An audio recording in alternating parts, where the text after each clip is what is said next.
Thank you, Peo. Thank you, Ture. Thank you very much. It's a huge opportunity to have you here. Thank you for joining this project. Our pleasure to be there. Excellent. Well, starting, I'd like you both to talk about your experience in the real estate industry and the PropTech ecosystem. Right. So I can start for myself. So my experience in the real estate is quite a new one. I actually come from a very different industry, which is a very fast-moving industry, which is the mobile hardware industry. So I spent 15 years working with hardware for mobile telephones. And that's probably at the other end of the spectrum of conservatism versus speed of execution and speed of change. Everything changes so rapidly in that industry. So it wasn't until 4 years ago that I actually came into the real estate industry, and that has been a big change for me. And there's a lot of getting used to the way things are done in real estate as compared to the mobile industry. So it's a very interesting learning experience for me over the past 4 years. Interesting. Yeah, and I also don't have a previous experience in real estate prior to what was it, 3-4 years ago. So I have a background in hospitality, revenue management, property management within hospitality. So there's definitely some overlapping themes there, but it is a different thing altogether.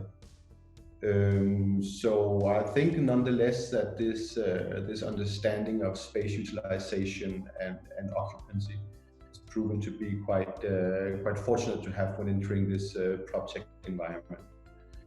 For my sake, the transition started a little prior before coming here to UbiqiSense. So I was part in something called the Palle Labs in London, which is a PropTech accelerator. So I had quite a bit of understanding and awareness around this technology and the opportunities there. But it wasn't until I started working with UbiqiSense and Palle that I firsthand came into it. So it's very interesting. Excellent. Well, talking now about the company, UbiqiSense. So why and how it was created and... So I started the company 4 years ago, and as I mentioned, I came from a background in mobile hardware, working specifically with cameras for mobile phones. And what my observation was that the hardware innovation was kind of getting very commoditized in mobile phones. So I started to think about, could we use cameras for mobile phones in different applications? Could we, for example, take some of the cheaper cameras that had been become obsolete because the image quality was not good enough for the latest generation mobile phone? Could we take those cameras very cheaply combined with embedded system and do some type of computer vision based sensing applications? And quite quickly, I identified, smart buildings and real estate as one area where there was I saw a big need in the market, an unfulfilled need in the market, to build a better understanding of how people use and interact with buildings. So that was the background for forming the company 4 years ago, and we then developed our own sensor solution, combining hardware with eventually a cloud platform and analytics. This was one of the key learnings for me, was that we started doing a piece of sensor hardware, and I believe that this was a solution that we would then start to sell to customers, but we soon realized that we needed to do more. We needed to build knowledge on top of the data itself. So in that sense, you could say that the industry was probably less mature than I had anticipated. The industry really needed also somebody to collect, analyze, and provide actionable insights based on the data that we were able to collect. So that's the journey we've been on with Ture, working very actively on that as well. So today we have an offering where we're actually providing actionable insights based on the data that we collect in buildings, and we can perhaps talk more about that later on. Yeah, the knowledge is, the technology itself, maybe in the future, I have talked to so many startups and so many different countries. They probably, the technology itself won't be the differentiation. It will be the knowledge, then the layer, Yes. right? Yes, absolutely. Yeah. And what exactly does UbiqiSense does as a what's your products and solutions? Yeah, so the core of the product, the heart of the product, if you will, is our sensor device. And it's a small and quite discreet wall-mounted sensor device. It has a small camera inside and a small embedded system. So the camera sees the environment, so typically sees what goes on in the building. That, by means of deep learning, is translated into data. So the simple example is that with the sensor, we build a map of where people are in a given room at a given time. So in this meeting room where we are now, there'll be a sensor. It will see that there are two people. It will send data with information about this being two people and our positions inside the room, but no images, no information about who we are, just that it's two people and where we're located inside the room. So that data could be used in real time to, maybe you can cut this out. That data in real time can be fed into a building management system, and that real-time information can be used to control the energy sources in the building. So assume you have a big meeting room for 20 people, but there are only two people in there. There's no need to run the ventilation at 100% capacity because that's a waste of energy. And so by knowing the number of people, you're able to control the energy sources in real time and adapt them to the actual need rather than some sort of scheduling. Now, collecting data over time will help us build understanding of how the facility is being used. So imagine you're a big company with many meeting rooms, hundreds of meeting rooms. They have various sizes. But then as you collect data, you start to understand if the people in the building are using the building in the right way. So one simple example is if you have, again, two people that always choose the big conference room for 20 people, that's actually a very bad use of your square meters. And with real estate prices, dramatically increasing these years, that's bad for your operation cost, right? So that's going to cost you a lot of money. So building this kind of insight, you can then start to nudge employees, to choose the right type of environment for their meetings. In open offices, you can do hot desking, basically with sensors. With our sensors, we understand where are there vacant desks. So if you have activity-based working, which is becoming more and more popular, you can help employees find a vacant desk when they come into the office. And as big companies are cutting or reducing the employee to desk ratio, 1-to-1 is not very common anymore, at least not in big companies. So typically in certain places like London, for example, we see typically 1 to 0.8, meaning that for every 100 employees, you only have 80 desks.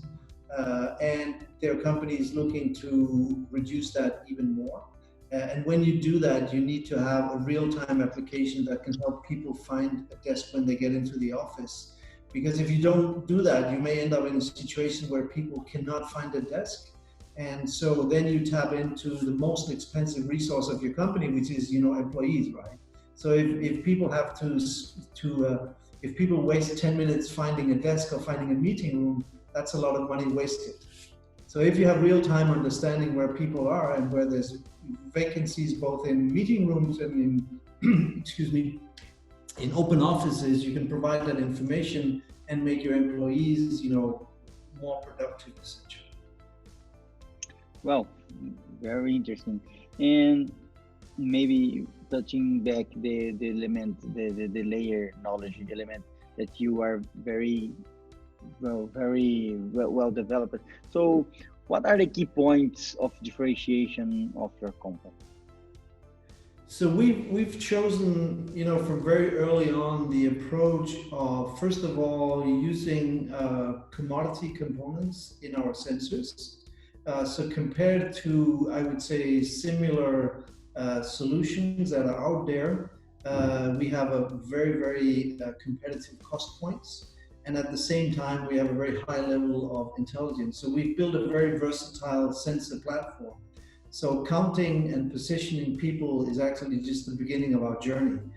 We're looking at understanding in a much broader context what goes on in the building. So understanding where objects are, how they're being moved about, how the people interact with the physical assets of the building. So building a much broader understanding to help provide a better user experience, and at the same time a more a more cost-effective solution for the building owner. That's very interesting. And what are the solutions and products that you are developing and expect to have in the future? So I can give you a simple example of what we're just launching now, which is something that is known as beach toweling. So the expression comes from people going for vacation, and the first thing they do in the morning is they go to the pool, they put their towel on one of the deck chairs, and then they go about and do whatever they want to do during the day. And basically that deck chair then sits idle for 90% of the day. Nobody else can use it but the guy who put his towel there. So the same actually happens in office buildings, that people come in, they put their people come in, they put their bag or their laptop or whatever at a desk, and then they, go about doing whatever they're doing during the day, meetings, even go out to meet clients, lunch, etc., etc. And that desk is occupied, but is not utilized. And so what we've developed is a beach toweling detector that can effectively, understand when a desk is occupied but not utilized, and then basically alert, facility management or, the users in general, or, that there's some beach toweling going on, and that there's something that needs to be done something about. Wow, that's really nice. And which countries do you operate today, and where do you plan to take your business in the future? So we are currently quite present in Europe, from Spain, the Netherlands, Belgium, UK, Ireland, Scandinavia, Finland, some of East Europe as well. So we're quite present around Europe. Then we have a few installations as well in India and in the Far East, and we actually have one in Brazil as well. Yes. Who can you name the company? I don't think we're at leisure to name the company. No problem. It's a very dynamic and young company in facility management with very aggressive growth strategy that we're working on. Wow, excellent. Good. So we can see that, and this is, most of actually this is based on inbound requests. So this is really interesting what we see, because we went to market not long ago. Obviously, it's a very technical solution that has been developed. So market penetration first happened, I think, 2 years approximately, 1.5, 2 years ago. And we actually get a lot of requests from all over the world, and we have to sort it out as well to see which one can we actually support with still being the team that we are here in Copenhagen and so on. So it's quite interesting, and you can really see that the demand is out there for a solution like ours. Wow, very nice. And can you tell about a successful case with a client? Of course, no need to name it.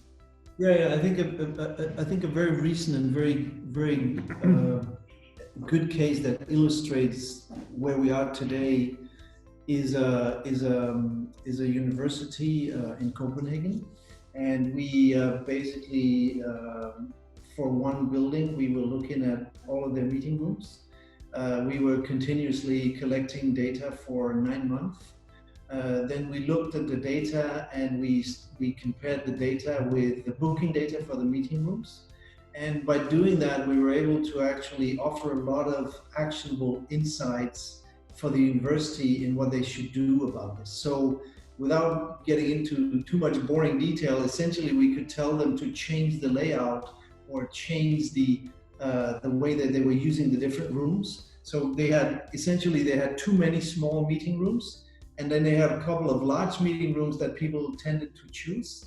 But basically we proposed to them to change one of the big meeting rooms into smaller meeting rooms, and then convert some of the smaller meeting rooms into offices. So we're able to help them to make better use of the space that they have, without expanding the square footage, but converting some of the rooms into different types of uses based on the data. And in addition to that, comparing with the booking data that we did, we could see that people tend, and this is a very general trend, people tend to book too long meetings. So we could see that on average, the booking time was 1 hour. That's a very typical, you book a 1 hour meeting, but we could see that on average, those 1 hour meetings only lasted, I think, 43 minutes. So that means every hour you basically waste 17 minutes of space. And if you're in a situation where people have difficulty finding a vacant meeting room, that's a waste of resources. And yeah, so definitely. if you integrate, a sensing system with the booking system, the calendar system, it means that you can then actually release bookings when people physically leave the meeting room, and you can make better use of your space. So that's another good example of what these very detailed continuous data can offer in terms of value to our customers. Excellent. And I think that this also feeds back to your previous questions about what is it, that differentiates you, and what is it that you're working on at this moment. And what I was so curious about with UbiqiSense when I started here was scalability and the opportunities of what's possible with this kind of technology.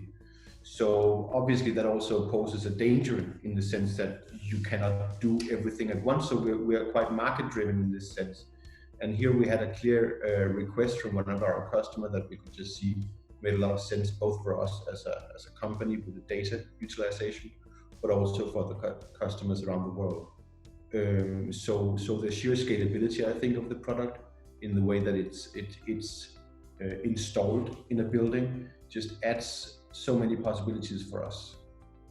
This being one, I think that you can perhaps talk about the social distancing as well. Oh yeah, that's something yes. That could be exactly. So of course, one of the things that I don't know exactly the situation in Brazil, but here in Denmark, we're thinking about, the government is thinking about gradually opening up the society again.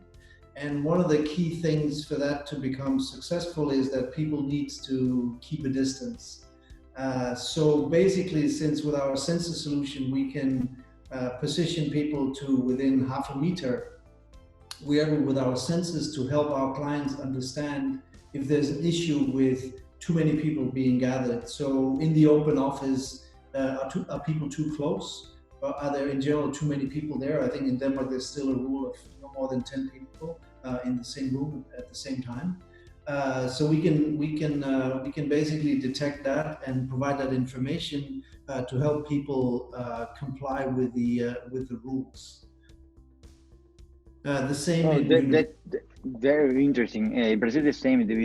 We're still the beginning of the coronavirus problem, and Right. but we still are on kind of lockdown, isolation, and still not talking about going back to our regular lives. So, but I believe that even we come back, and just like in Denmark, we will have to keep distance. We will have to have another routine of cleaning hands and keep the distance of each other. So your technology would improve and keep this environment of isolation, and definitely it would be really good.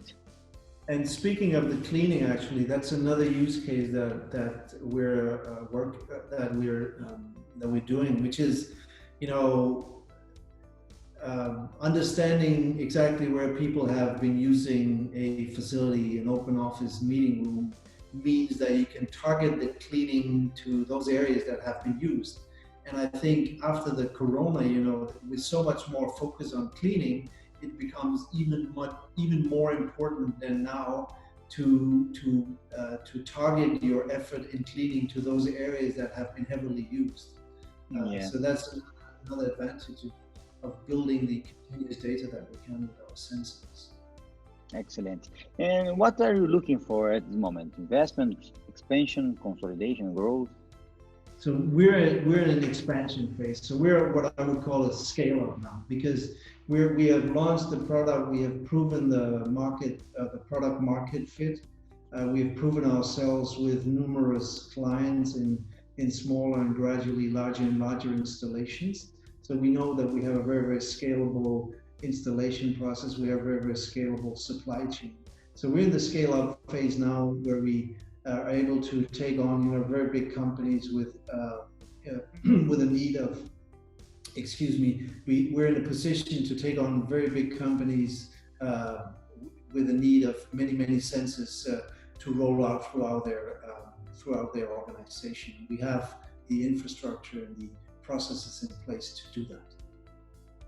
Wow, very nice. And now talking about the PropTech ecosystem in a broader conversation, the real estate market is seen as very conservative in relation to other sectors. Does this also occur in the countries where your company operates?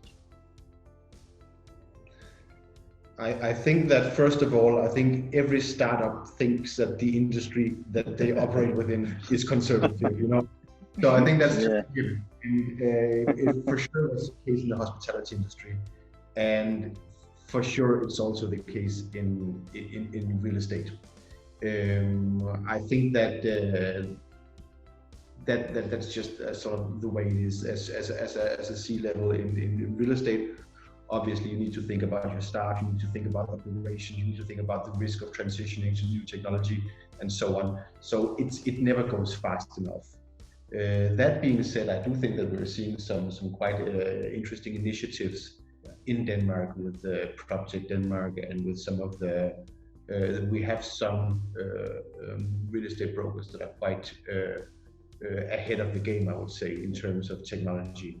And we're talking to them, and they're really interested also in what we do and new technology in general. So hopefully we'll get up to speed. We're even starting to see some of the big developers now take a vested interest in what we're doing. So basically building an understanding of usage into the design phase and construction phase of a building can have huge implications on the cost and the performance of the building. So that's quite interesting. And these are traditionally, I think, quite conservative companies. So there's definitely, I think there's a shift, and on the other hand, of course, the companies that we meet through, PropTech Denmark, for example, are the most innovative ones. So obviously we see the more innovative side of the real estate industry, but I think there's definitely a shift going on, and I think that will be emphasized heavily by the current COVID-19 situation. Yeah, and well, going deeper on this shift of mentality, what's the role of startups and new technologies on this? Well, I think it has always been and will always be to basically provoke and what's the word? Disrupt. Thank you. So the role of startups is to provoke and disrupt, the big industries, and that's what we're seeing here, right? Not speaking only of ourselves, but all the other things that happens in PropTech, with real estate as a service, as sort of an emerging trend, right? That's gonna disrupt this whole industry, because the model will force the consolidated companies to also do something. Yeah. And well, Airbnb, Booking.com, WeWork, not a very good example, but WeWork, these are companies that were invented by young guys. Just like you. And what keeps big companies away from the development of products and solutions, just like startups, in your opinion? Fundamentally, I think it's inertia, right? It's because they have processes, things are done in the way they have been done for many years. And if you look at big companies that have been able to pivot themselves, they're typically run by a very visionary leader. Steve Jobs, obviously, probably prime example of that, right? And Elon Musk, those types of. It really takes a very, very unique character to be able to disrupt from the inside a big company. I think it's the sheer inertia of big organizations. Having worked in one myself for a number of years, that really limits the innovation in big companies. Yeah, it's an interesting question. I think we're not, first of all, that young, but thank you. And I think that the differentiator perhaps is that you are more ignorant as a young person, which I think is a good thing when you start up, because if you knew how hard it would be, you probably wouldn't start it. So I think that speaks to the young people there. They should definitely go out and move fast and break things. Yeah, that's what they do. In terms of Booking.com, they are sort of piggybacking on Expedia, and I think is a very interesting case. And exactly, it shows what happens to company if they don't innovate. Because Expedia was based on actually much like today. There was a crisis back in 2001, or it was a terror attack in New York City, which made that people were really afraid to move to travel. So in order to get people traveling again, Expedia, I believe it was under Microsoft back at the time, developed a booking and reservation platform for hotels. And it turned out to work so well that the hotels just leaned back and said, that's great. Now we don't have to really market ourselves anymore. We don't have to think about distribution. So they just rested on their laurel leaves. And that meant that Expedia, within very short time, managed to get a huge chunk of the market and actually broke away from the hotels and started being an independent reseller of hotel rooms, charging as much as 25-30% of each room booked. And that's of course to a huge detriment of the hospitality industry. And Booking.com was clever enough to see that this is a viable business solution, viable business model. So they went along with that.